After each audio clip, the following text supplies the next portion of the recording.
Olá, seja bem-vindo a mais um FIS News. Vamos trazer as últimas notícias do mercado de fundos de investimento imobiliário. Hoje, dia 5 de dezembro de 2025, o programa está cheio de novidade importante. A gente vai analisar um fato relevante sobre a liquidação de um fundo, vamos mergulhar em relatórios gerenciais com umas movimentações bem estratégicas e fechar com um comunicado sobre recompra de cotas. E para começar, vamos direto ao ponto com o fato relevante do SAD11, o Santander Papéis Imobiliários CDI. A notícia é a liquidação do fundo. Essa palavra, liquidação, sempre dá um arrepio, né? Parece algo ruim. É o fim da linha mesmo para quem investe no SAD11.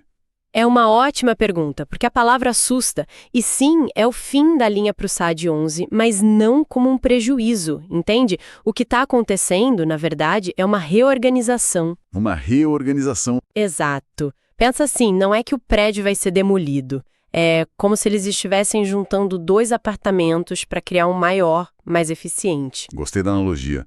Então, na prática, como funciona essa reforma? O que aconteceu com os ativos do fundo? Então, foi bem direto.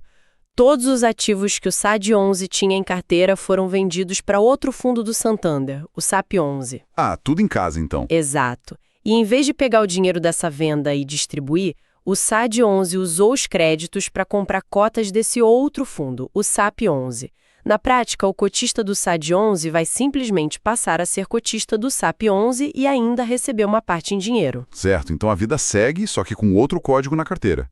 E o que o investidor vai ver na conta da corretora? Exatamente, quais são os valores? Ele vai receber um valor total de R$ 8,68 por cota, mas é importante dizer, esse valor vem de duas formas. Certo. A maior parte, quase R$ 8,00, vem em forma de cotas do SAP11. Isso dá uma proporção de 0,91 cota do SAP11 para cada cota do SAD11. E o resto? O resto, uns 68 centavos por cota, vai ser pago em dinheiro. O cronograma é rápido. Dia 9 de dezembro entram as cotas e no dia 10 o dinheiro. Entendi, mas essa proporção de 0,91 nunca vai dar um número redondo de cotas, né? Sempre sobra um pedacinho, uma fração. O que acontece com isso? Ótimo ponto. Ninguém fica com fração na carteira. O que a administradora faz é juntar todas essas sobras de todo mundo, agrupar e vender na bolsa, num leilão. O dinheiro dessa venda é depois creditado na conta de quem tinha direito a essas frações. Perfeito. Agora, o assunto que todo mundo teme: imposto. Como a Receita Federal encara essa operação de liquidação? E aqui, olha, é o ponto de maior atenção. Para a Receita, uma liquidação é a mesma coisa que um resgate.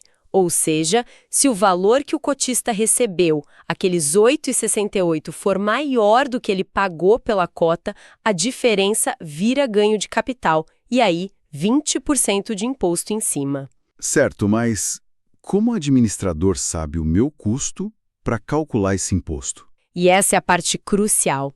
Teve um prazo que foi até 26 de novembro para cada cotista informar o seu custo médio. Quem fez isso, tranquilo. O imposto vai ser calculado certinho sobre o lucro real. E quem perdeu o prazo? Quem não viu o comunicado? Aí a situação complica um pouco. Para quem não informou, a administradora é obrigada, por lei, a usar o pior cenário para o cotista. Que seria? Ela calcula o imposto usando como custo o valor mínimo que a cota do SAD11 já teve na bolsa. Nesse caso, R$ 6,70. Nossa, isso faz uma diferença enorme. Se eu paguei R$ 8,00, meu lucro foi de 68 centavos. Mas se não informei, a Receita vai considerar que paguei R$ 6,70. E aí meu lucro oficial vai para quase R$ 2,00. O imposto fica muito maior. Exatamente. É uma penalidade na prática. Fica o alerta, né? É muito importante acompanhar os comunicados dos fundos. Nesse caso, a informação valia dinheiro, literalmente. Com certeza.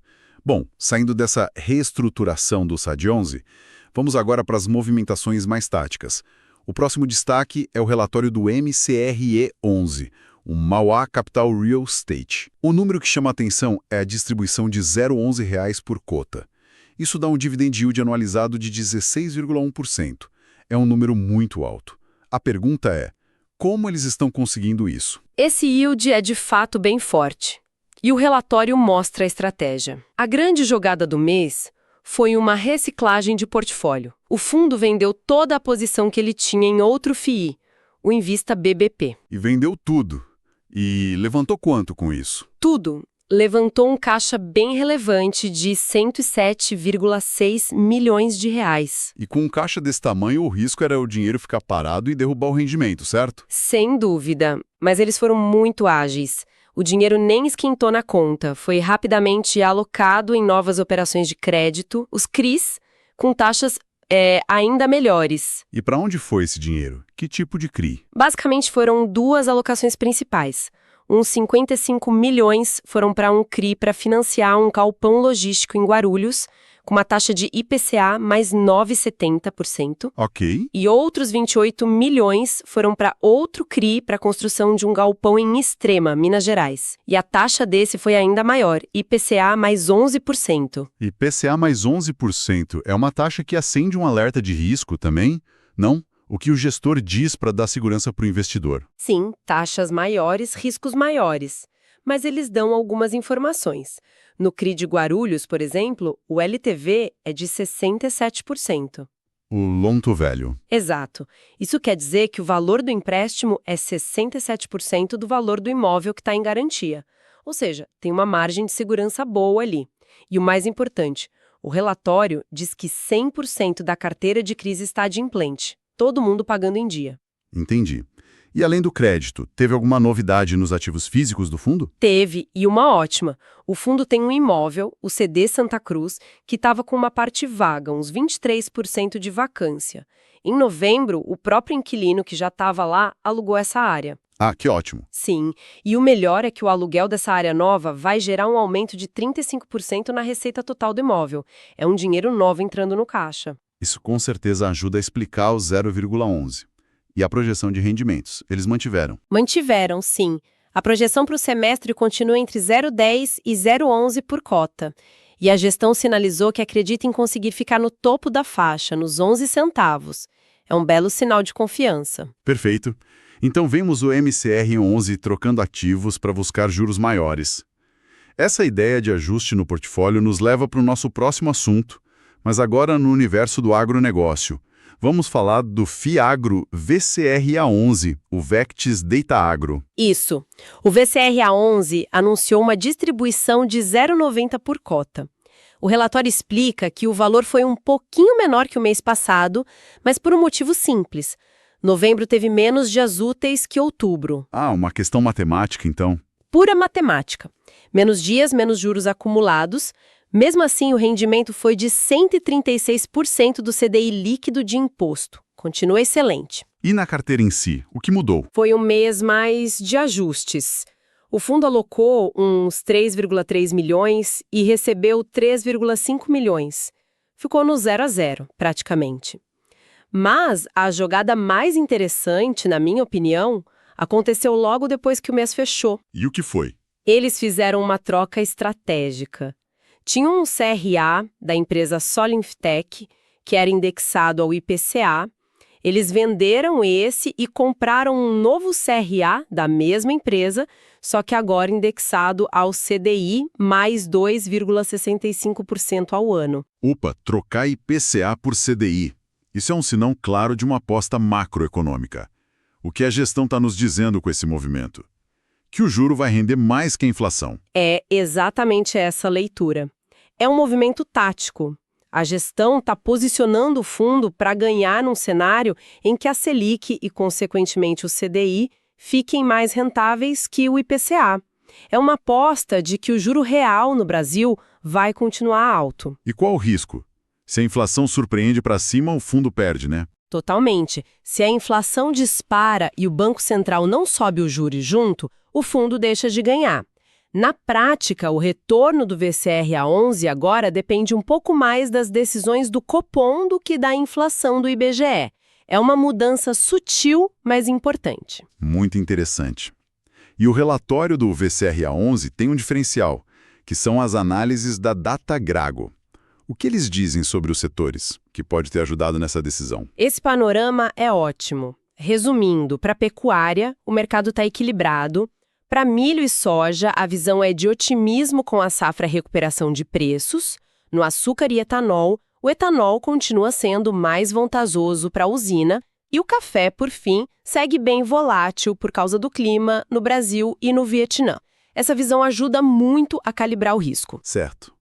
Vimos então reestruturação, reciclagem e rebalanceamento. Falta a última jogada do dia, que é uma mensagem bem direta da gestão para o mercado. O Fiagro Interamerra, o IAG11, anunciou um programa de recompra de cotas. Exatamente. A recompra é uma ferramenta poderosa. Basicamente, o fundo vai pegar dinheiro do caixa e comprar as próprias cotas na bolsa, como qualquer investidor faria. Ok. O discurso é sempre gerar valor para o cotista. Mas o que isso quer dizer na prática? É um sinal de que eles não têm onde investir melhor o dinheiro? Essa é a questão central. E a resposta está nos detalhes. No caso do IAGEN 11, as cotas que forem recompradas vão ser canceladas. E o ponto-chave é o preço. Qual? O comunicado diz que a recompra só vai acontecer por um valor inferior ao valor patrimonial da cota. Ah, então isso diz tudo. Exatamente. É a gestão gritando para o mercado. A nossa cota está barata demais. Se o valor patrimonial é 100 e eles compram por 90 e cancelam a cota, o patrimônio total é dividido por menos cotas. O valor de quem ficou no fundo matematicamente sobe. Entendi a lógica. Mas sempre tem um custo de oportunidade, né? Cada real usado para recomprar cota é um real que não vai para um novo CRA com uma taxa ótima. Como eles pesam isso? Perfeito. É exatamente essa a decisão. A gestão está dizendo que, neste momento, o investimento mais seguro e com o melhor retorno que eles podem fazer é no próprio fundo. É um sinal de confiança gigante no valor da carteira e talvez um sinal de que as oportunidades lá fora não estão tão baratas assim. Uma mensagem bem clara de fato. Bom, fazendo um resumo do nosso dia. Começamos com a reorganização do SAD11 se fundindo ao SOP11. Depois, a tática do MCRE11 reciclando a carteira para buscar taxas maiores. Vimos o ajuste fino do VCR11, trocando IPCA por CDI numa aposta sobre juros, e fechamos com a jogada de confiança do IAG11, recomprando as próprias cotas. 4 fundos, 4 estratégias bem diferentes. Agradecemos pela audiência, deixe um like, se inscreva e ative o sininho. Deixe também o seu comentário. Estamos no YouTube, no Spotify e no TikTok. Até o próximo episódio. Tchau, tchau.